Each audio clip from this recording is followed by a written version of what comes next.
성령의 9가지 열매, 우리가 계속해서 말씀을 나누고 있는데요. 이제 벌써 우리가 6가지 열매를 다 다루었고, 오늘은 7번째 열매인 충성에 대해서 우리가 같이 말씀의 은혜를 나누기를 원합니다. 제가 이 충성, 우리 국어사전에 나온 이 충성이라는 단어를 살펴보니까 이렇게 정의를 하고 있더라고요. 나라와 임금에게 몸과 마음을 헌신하는 것. 지금 우리가 임금이 없죠. 그런 걸 보니까 이 충성이라는 이 단어가 아주 오래전부터 이렇게 사용되어 왔던 것 같습니다. 그래서 나라와 임금의 그러니까 몸과 마음을 다해 헌신하는 것, 이게 충성이다, 이렇게 되어 있더라고요. 군인들은 경례할 때에 어떻게 경례를 하냐면 충성, 이렇게 경례를 합니다. 저도 군 생활을 할 때에 만나는 우리 그 고참 또 상관들에게 충성하고 이렇게 경례를 했던 적이 있습니다. 그래서 이 충성이라는 단어를 보니까 내가 나라에 몸과 마음을 다해 헌신한다, 이런 뜻으로 충성소를 보면서 그렇게 인사를 했습니다. 이것을 우리 그리스도인들에게 한번 적용해 본다고 한다면 우리는 누구에게 충성하는 자입니까? 우리 예수님께, 우리를 위해서 십자가에 피 흘리시고 우리를 구원하신 주님께 우리는 충성하는 자들이죠. 그래서 우리의 몸과 우리의 마음을 다하여 우리 주님을 섬기고 주님을 위해서 살아가는 자가 바로 충성입니다. 성경에서 말하는 이 충성은요, 세상이 정의하는 이 충성보다 더 깊은 차원의 뜻이 담겨져 있습니다. 세상에는요, 충성할 때에 조건이 있어요. 그리고 기한이 있습니다. 제가 여전히 군 생활하고 있지 않지 않습니까? 3년 후에 이제 전역을 하고 이렇게 나오게 되면 더 이상 충성 이렇게 인사 안 해도 됩니다. 우리가 몸담았던 직장 생활도 마찬가지죠. 내가 직장에서 떠나거나 아니면 퇴직을 하게 되면 더 이상 우리는 충성을 하지 않아도 됩니다. 이 세상의 충성은요, 이런 기한이 있고 그리고 조건이 있다는 거죠. 우리의 그 직장 생활에서 충성할 수 있는 가장 큰 이유가 무엇입니까? 우리 매달 월급을 받잖아요. 그러니까 우리가 더 이렇게 충성할 수 있습니다.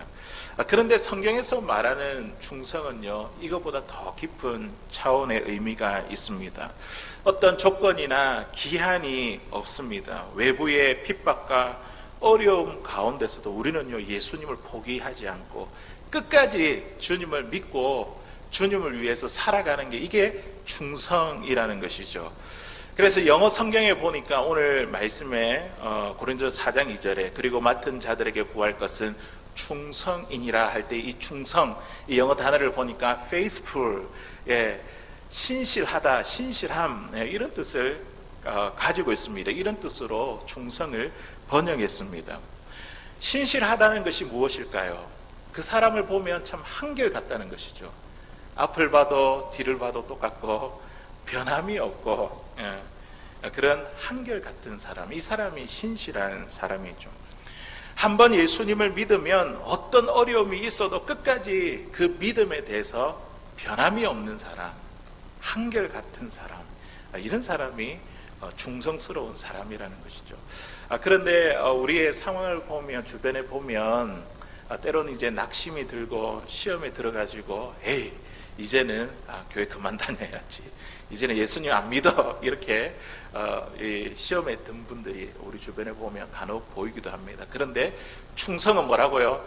그런 가운데서도 끝까지 한결같은 마음으로 주님을 믿는 것, 주님 오시는 그날까지, 죽는 그날까지 우리의 믿음이 변치 않는 것, 이게 바로 충성입니다. 기독교 신앙은요, 역사적으로 사라질 이 위기에 여러 번 처해 있었습니다. 지금도 참 마찬가지지 않습니까? 그때 당시에는 이 로마 황제의 박해, 이런 핍박, 그래서 1세기의 그리스도인들은 그 핍박을 피해서 어디로 갔습니까?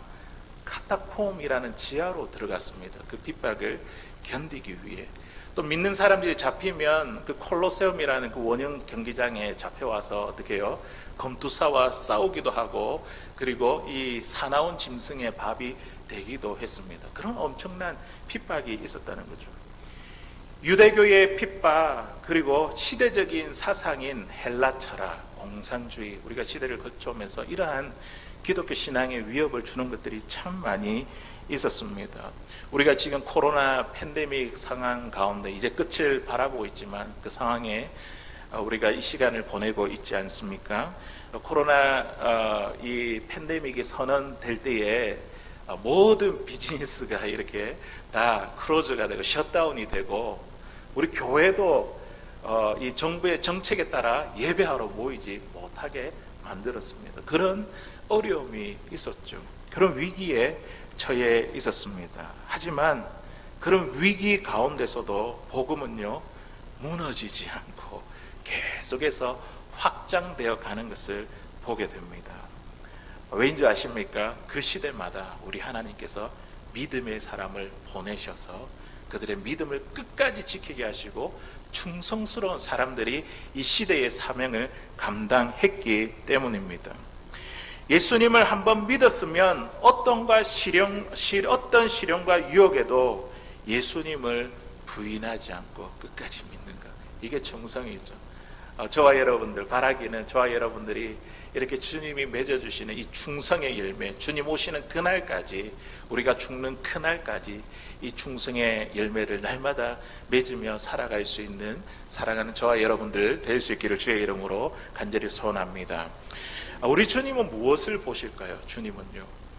주님은 능력과 재능을 보시는 것이 아니라 그 사람이 얼마나 충성스러운가, 얼마나 신실한가, 변함이 없는가, 우리 주님은 그것을 주목해 보십니다. 베드로는 예수님을 만나기 전에 밤새도록 그물질을 했습니다. 하지만 그날 밤에 어떤 일이 일어났습니까? 그물을 내렸지만 물고기 한 마리도 잡지 못했습니다. 지독한 실패를 경험했습니다. 그런데 우리 주님은 베드로를 보셨습니다. 베드로의 무능함에 집중한 것이 아니라 밤새도록 그물을 내리는 것, 끝까지 자리를 지키며 포기하지 않았던 그의 충성스러움에 예수님은 이 베드로를 집중하셨습니다. 베드로의 능력과 재능을 본 것이 아니라, 그것을 보고 제자로 이렇게 뽑은 것이 아니라 그의 충성스러움을 주목해 보셨습니다. 우리 주님이 주목해 보시는 사람은 어떤 사람이라고요? 능력과 재능이 아니라 충성스러운 사람, 얼마나 신실한가, 한결같은가, 변함이 없는가, 이러한 자를 보십니다. 그런데 세상은 어떠합니까? 세상은 충성스러운 자보다 능력과 그리고 재능에 따라 그 사람을 판단하고 평가합니다. 능력과 재능에 따라 사람들에게 일을 맡긴다는 것이죠. 그런데 우리 주님은 능력과 재능이 아니라 충성스러운 자를 주목해 보십니다. 우리 교회를 한번 돌아보십시다. 우리 교회도 보면요, 사실 보니까 충성스러운 사람에게 일을 맡기는 것이 아니라 보니까 때로는 능력과 재능 있는 사람에게 일을 맡기고 일꾼을 세울 때가 참 많이 있습니다. 목회자를 청빙할 때에도 교회에서 어떤 사람을 청빙하죠. 설교를 잘하고 유능하고 공부도 많이 하고 스펙도 막 이렇게 화려한 사람, 그런 유능한 사람을 청빙하려고 합니다. 또 우리 예배팀을 세울 때에도 예배팀에 우리 찬양대가 있고 찬양팀이 있지만 지휘를 하는 사람, 그리고 찬양대원을 하는 사람, 또 찬양 인도자와 싱어와 악기 연주자들, 그들을 세울 때도 우리가 음악적인 재능만을 보고 사람을 세울 때가 많이 있습니다. 또 교회에서 구역장이나 아니면 주일학교 교사를 세울 때도 리더십이 있고 말을 조리 있게 잘하는 사람에게 맡기는 경우가 많습니다. 물론 재능대로 은사대로 섬기는 것도 이것도 그대로 이렇게 사람을 세우고 섬기는 것도 맞지만, 그런데 그거보다 더 중요한 것은 그 사람이 충성된 사람인가, 신실한가, 변함이 없는가, 어떤 어려운 가운데서도 한결같은 믿음을 가지고 끝까지 그 자리를 지키는 사람인가, 우리는 그것을 보아야 됩니다. 그래서 오늘 이 사도 바울을 보십시오. 고린도 교인들에게 뭐라고 하냐면 맡은 자들에게 구할 것은 뭐라고요? 충성이니라. 맡은 자들에게 구할 것은 재능과 능력이 아니라 충성이라고 분명히 말씀하고 있습니다. 우리가 재능이 부족하고 능력이 조금 부족하다 할지라도 우리가 충성하면요, 능력과 재능은 누가 주십니까? 주님이 주시죠. 주님께 주셔가지고 그 사람을 사용해 주십니다. 일을 맡기면요, 우리 주님께서 그냥 일해라 던져주시는 것이 아니라 그에게 은사도 주십니다. 재능과 능력을 주셔서. 그래서 이렇게 한 일이 내가 정말 이것을 할 수 없는 사람인데 내가 한 것이 아니라 누가 하셨다고요? 주님이 하셨다고 고백하게 하십니다. 우리 주님은요, 충성스러운 사람을 사용하십니다. 그래서 사도 바울은요, 디모데에게 뭐라고 이야기를 하냐면 내가 들은 복음을 누구에게 부탁해라 이렇게 이야기하냐면 충성된 사람에게 부탁해라. 내게 들은 복음을 충성스러운 사람들에게 부탁해서 그들로 하여금 가르치게 하라. 이렇게 바울이 디모데에게 이야기했습니다. 디모데후서 2장 2절에 있는 말씀인데 우리 같이 한번 읽어볼까요? 시작. 또 내가 많은 증인 앞에서 내게 들은 말을 충성된 사람들에게 부탁하라. 그들이 또 다른 사람들을 가르칠 수 있으리라. 아멘. 주의 복음을 전하고 가르치는 일에 사도 바울이 재능 있는 사람, 능력 있는 사람에게 부탁해라 이렇게 말하지 않았습니다. 말 잘하고 공부 많이 한 사람, 설득력 있는 사람에게 부탁하라 이렇게 말하지 않고 어떤 사람에게요? 충성된 사람에게 부탁하라. 그리스도인들이 우리에게 맡겨진 이 일들을 감당할 때에 이 충성의 열매가 얼마나 중요한지 모릅니다. 주님은요, 충성된 자를 통해서 주의 일을, 하나님의 일을, 이 교회를 든든하게 세워 가십니다. 그렇다면 우리가 주를 위해서 어떤 일에 충성해야 될까요? 우리가 주님께 충성해야 된다는 거 알잖아요. 구체적으로 주님께서 우리에게 맡겨주신 일들이 뭘까요? 무슨 일에 우리가 충성해야 될까요?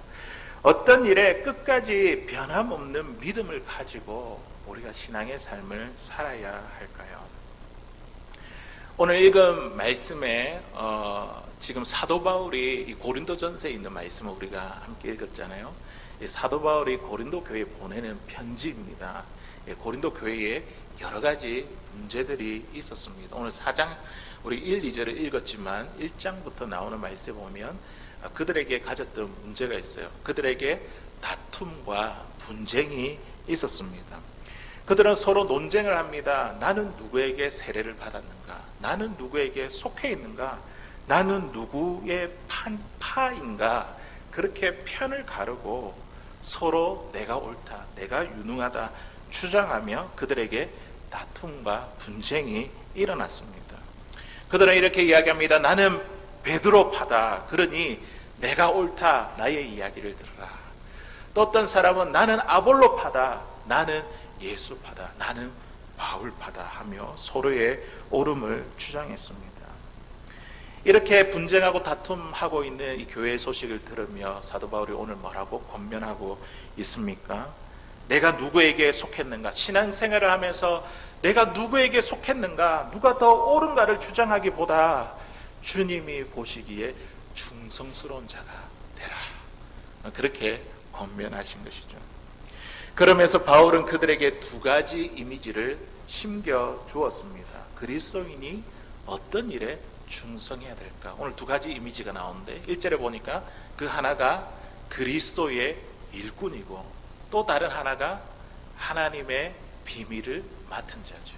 이 두 가지 일에 충성하라, 충성을 다하라 그렇게 권면했습니다. 첫째로 그리스도인은 우리가 어디에 충성을 해야 되냐면 그리스도의 일꾼으로 우리가 사람들에게 그렇게 보여지는 일에 우리가 인정받는 일에 충성을 다해야 됩니다. 우리 1절 말씀 우리 같이 한번 읽어볼게요. 우리 앞부분만 한번 읽어보겠습니다. 시작. 사람이 마땅히 우리를 그리스도의 일꾼이요. 아멘.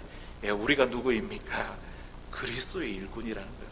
그리스도의 일꾼으로 내가 보여지는가?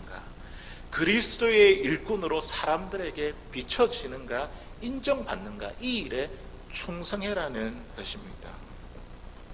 이 일꾼이라는 단어를 살펴보니까 어떤 의미를 가지고 있냐면 배 밑바닥에서 노를 젓는 노예라는 뜻을 가지고 있습니다. 참 놀랍지 않습니까? 사도 바울이 그냥 단어를 일꾼이라고 선정한 것이 아니라 배에서 노를 젓는 사람, 노 젓는 그 노예를 이야기를 하고 있습니다. 우리 성도님들 배너라는 영화를 보셨습니까? 그게 보면 배 밑에 열심히 노를 젓는 노예가 있습니다. 북소리에 맞추어서 지휘관의 명령에 따라서 열심히 노를 젓습니다. 그런데 그들은요, 지금 어디로 가는지, 얼마만큼 왔는지 전혀 알지 못합니다. 북소리에 따라서, 지휘관의 명령에 따라서 노를 젓는 것이죠. 그리고 지휘관이 또 이야기를 멈춰라 하면 멈추는 것이죠. 모든 결정권이 지휘관에게 달려 있습니다. 이 노 젓는 노예는요, 누가 봐도 그들은요, 지휘관의 명령을 따르는 노 젓는 일꾼으로 보여집니다. 그렇게 인정받습니다. 자기가 지휘관처럼 그렇게 행하지 않죠. 그들은 분명히 배를 젓는 노예입니다. 이처럼 우리 그리스도인들도 그리스도의 일꾼으로 보여야 된다는 거죠. 다른 사람들에게 그렇게 인정받는 삶을 살아야 된다는 것이죠. 그리스도의 일꾼으로 인정받고 보여진다는 것은 무엇입니까? 우리의 지휘관이 되시고 우리의 주인이 되시는 예수님의 명령, 주님의 말씀이라고 한다면 그 말씀 그대로 행하고 따르는 그 사람이 바로 그리스도의 일꾼입니다. 내가 생각하기에, 내가 경험하기에 내 상식적으로는 도무지 이해할 수 없다 할지라도, 그런데 주님의 말씀이라고 한다면, 주님의 명령이라고 한다면 내 생각과 상관없이 주의 말씀대로 행하는 것입니다. 따르는 것입니다. 이게 바로 그리스도의 일꾼이라는 거예요. 결정권이 나에게 있는 것이 아니라 결정권이 주님께 달려 있습니다. 내가 생각할 때 이렇게 해야 되는데 우리 주님은 이렇게 하라고 할 때에 그렇게 행하는 게 그리스도의 일꾼이죠. 사랑하는 성도 여러분, 우리는 이런 그리스도의 일꾼으로 인정받는 삶을 살아가고 있습니까? 우리 가족들에게, 또 우리 주변의 친구들에게, 직장 동료에게, 또 교인들에게 우리가 이렇게 예수님의 뜻에 따라 내 생각대로 행하지 않고 예수님의 뜻에 따라 내가 말하고 행동하는 그런 사람으로 우리가 보여지고 있습니까? 그러면 우리가 그리스도의 일꾼이라는 거죠. 그렇다면 우리가 그리스도의 일꾼으로 인정받는 삶을 살아가고 있다는 거죠. 그 일에 오늘 바울이 충성하라 우리에게 말씀하고 있습니다.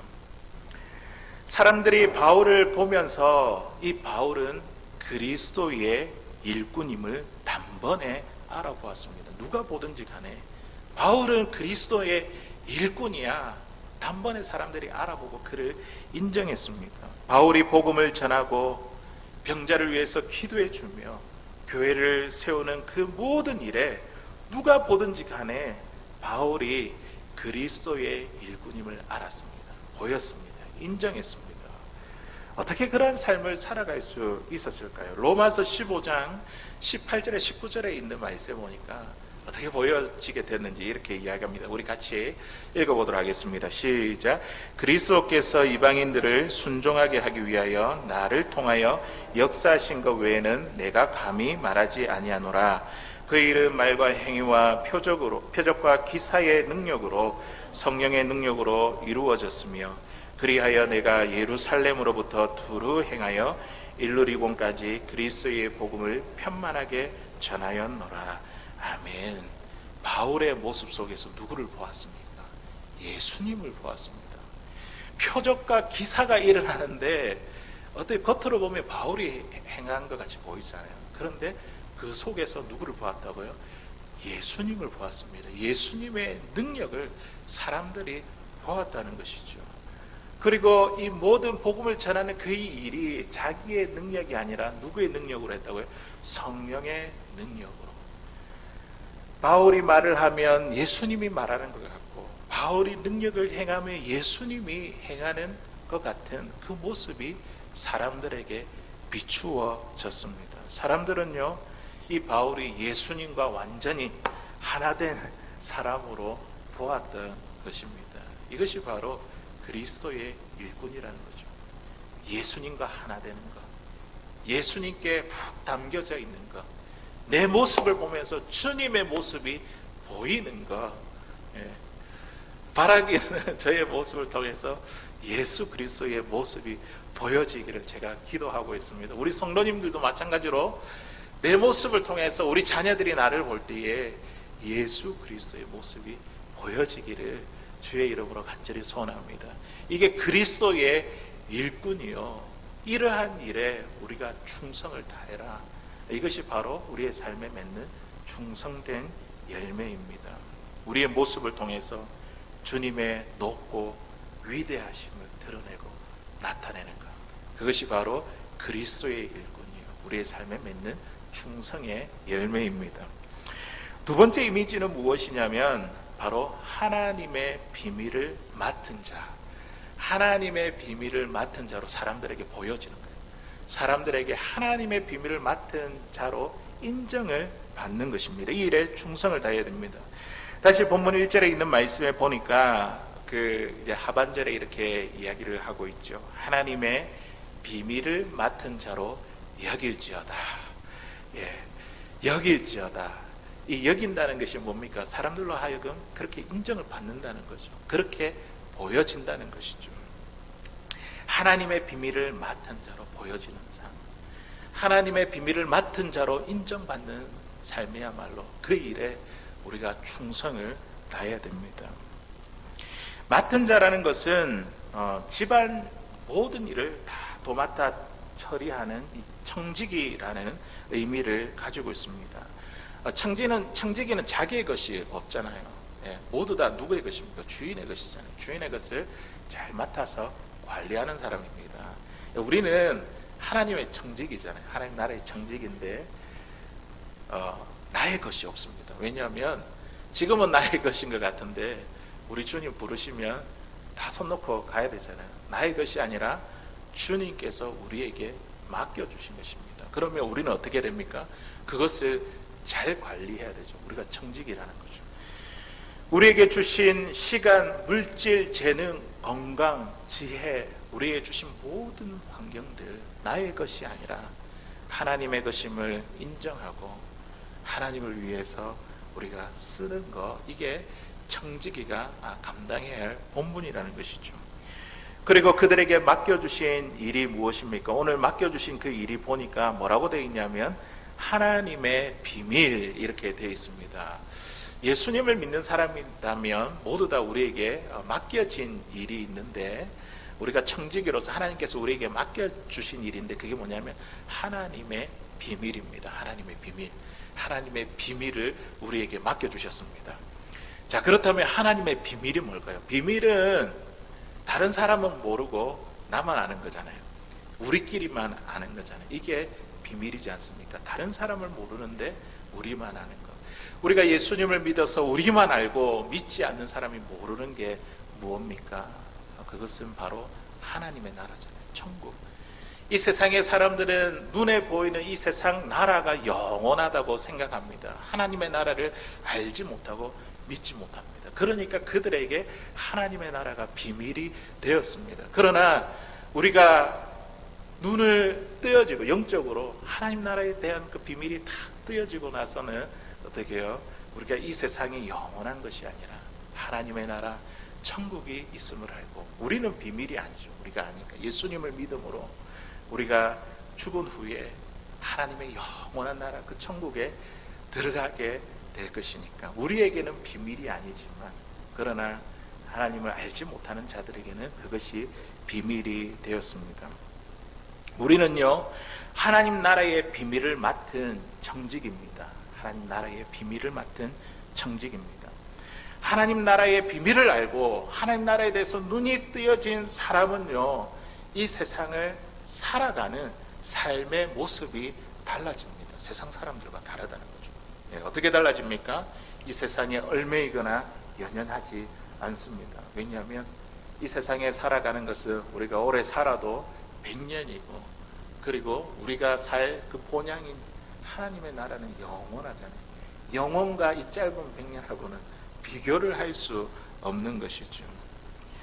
우리는 이 세상을 살아갈 때에 하나님 나라의 비밀을 안다고 한다면 우리는 앞으로 영원히 살아갈 그 하나님 나라에 대해서 우리가 관심을 갖고 또 그 나라에 우리가 소망을 가지며 그 나라를 전하는 일에 충성하게 된다는 것이죠.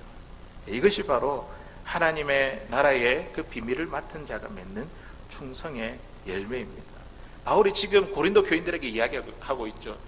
너희들이 내가 누구의 편인가, 누구에게 세례를 받았는가, 누가 더 유능한가, 이게 지금 문제가 아니라 우리가 이 땅을 살아갈 때 우리는 그리스도의 일꾼이고 하나님의 비밀을 맡은 자로 우리에게 사명이 있는데 그 사명을 충성스럽게 감당하는 게 우리의 일이라고 그들에게 지금 이야기를 하고 있는 것이죠.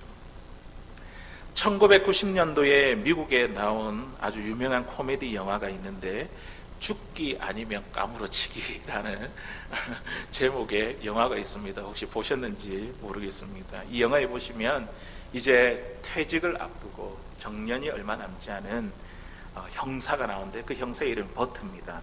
이 버트에게 어느 날 건강검진 보고서가 자기에게 이제 의사를 통해서 듣게 되는데 그런데요, 그 건강검진 보고서가 다른 사람의 것과 바뀌는 사고가 일어났습니다.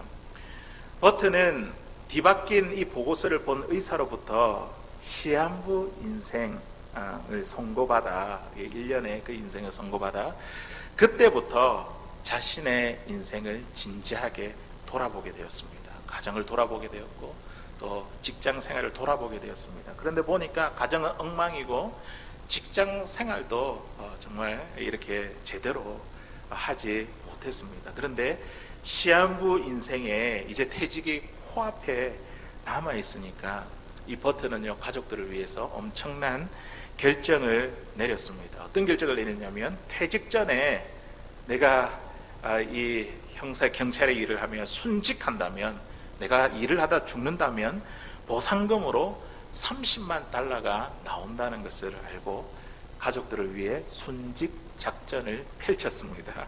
예. 평소에 비겁하고 안일하게 살았던 이 버트가요, 이제는 아주 용감한 경찰로 바뀌었습니다. 생명의 위협을 무릅쓰고 위험한 사건에 뛰어 들어갔습니다.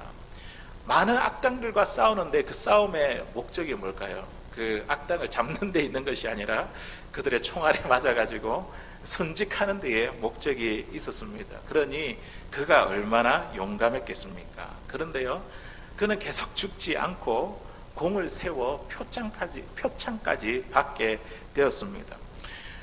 버트는 이렇게 투덜거립니다. 왜 이렇게 죽기가 힘드냐고, 어렵냐고 이렇게 막 투덜거립니다.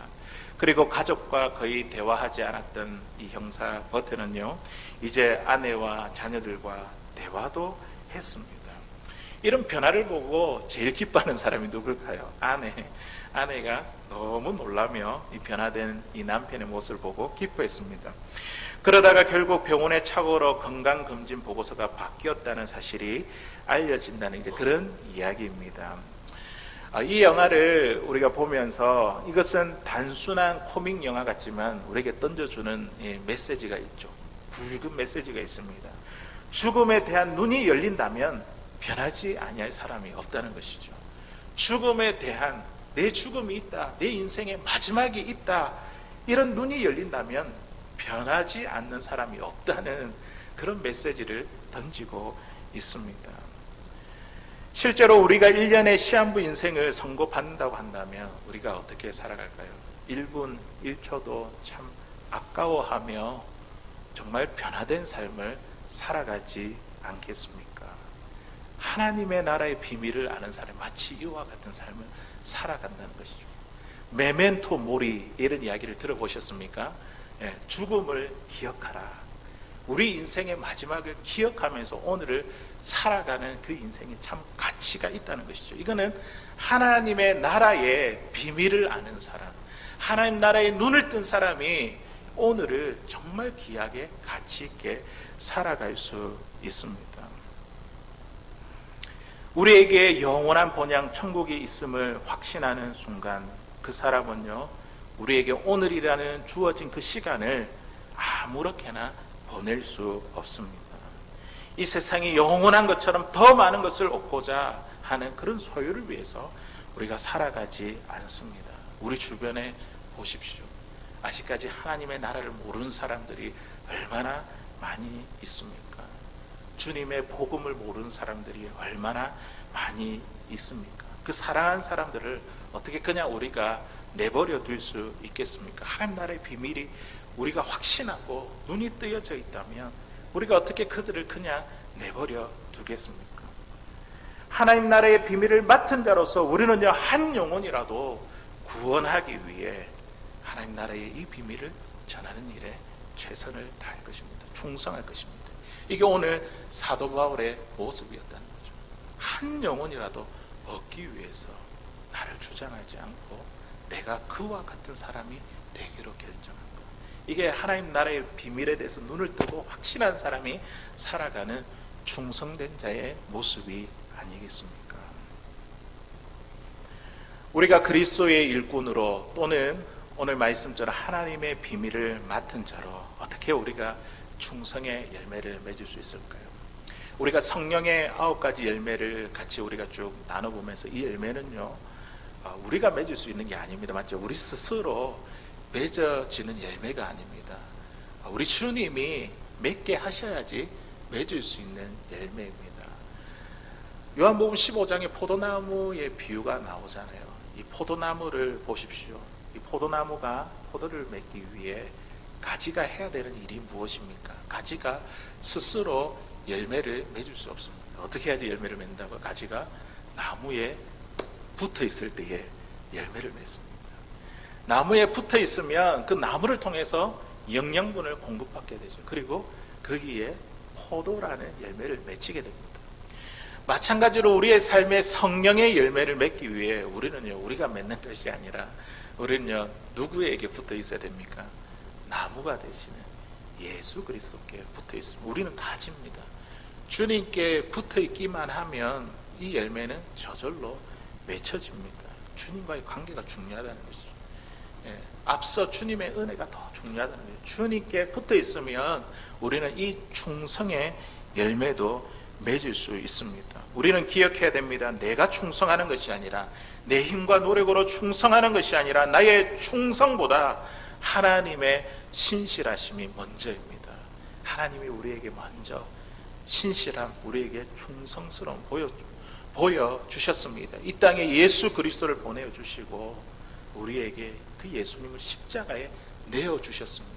하나님의 약속, 이루심, 그 신실하신 그 충성을 저와 여러분들에게 먼저 보여주셨기 때문에 우리가 충성의 열매를 맺을 수 있습니다. 바울이 지금 이것을 이야기합니다. 오늘 본문 1절에 있는 말씀인데요. 1절에 우리 앞부분에 있는 말씀 보니까 그 말씀의 힌트가 이렇게 나와 있습니다. 사람이 마땅히 우리를 그리스도의 일꾼이요.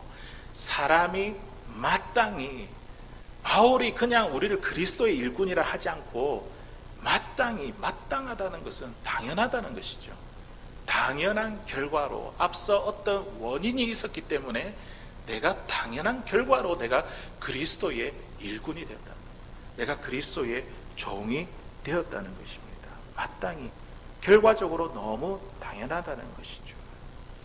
바울을 스스로 종으로 여기는, 또 하나님의 일꾼이요, 그리고 하나님의 비밀을 맡은 그런 청지기로 맡은 자로 당연하게 여겼던 그런 원인은 무엇일까? 내가 당연하다.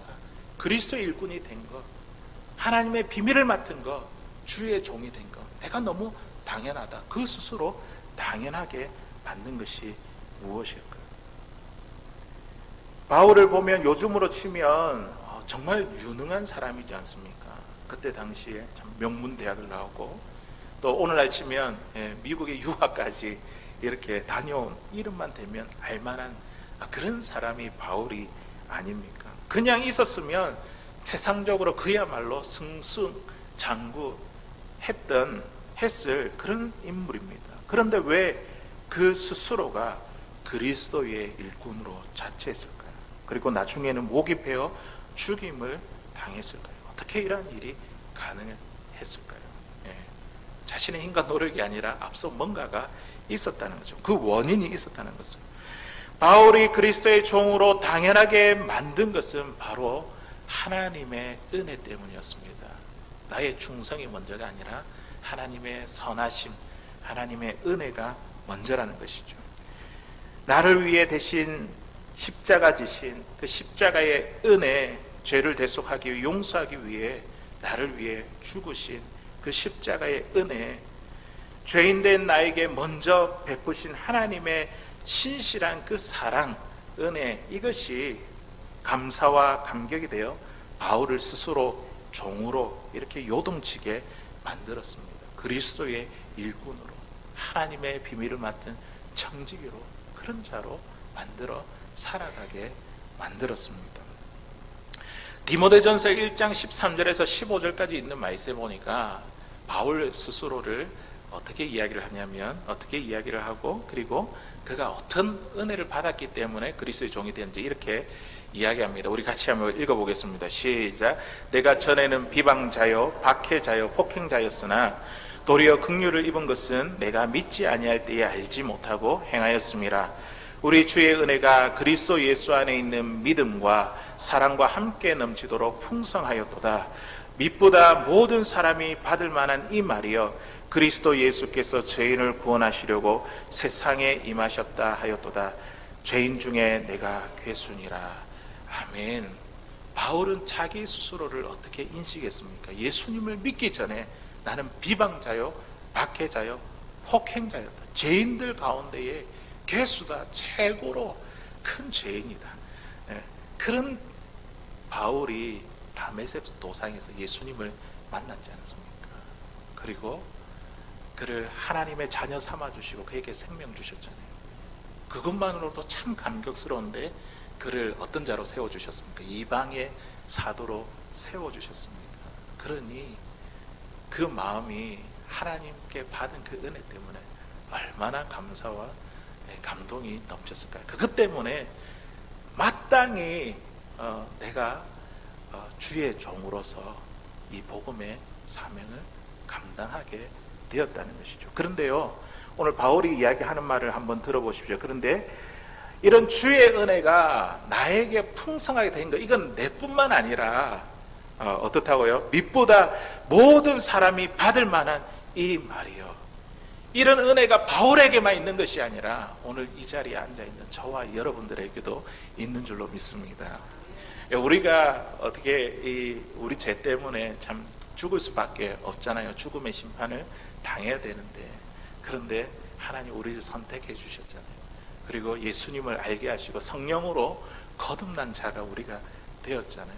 그 은혜를 안다면 우리는 마땅히 당연하게 우리가 그리스도의 종으로서 충성의 열매를 맺으며 살아갈 수 있다는 거예요. 나의 선함이 먼저가 아니라, 나의 충성이 먼저가 아니라 하나님의 선하심, 하나님의 신실하심, 하나님의 충성이 먼저이고, 그것 때문에 우리가 이 땅 가운데 그리스도의 종으로서 충성된 열매를 맺는 삶을 살 수 있다는 것이죠.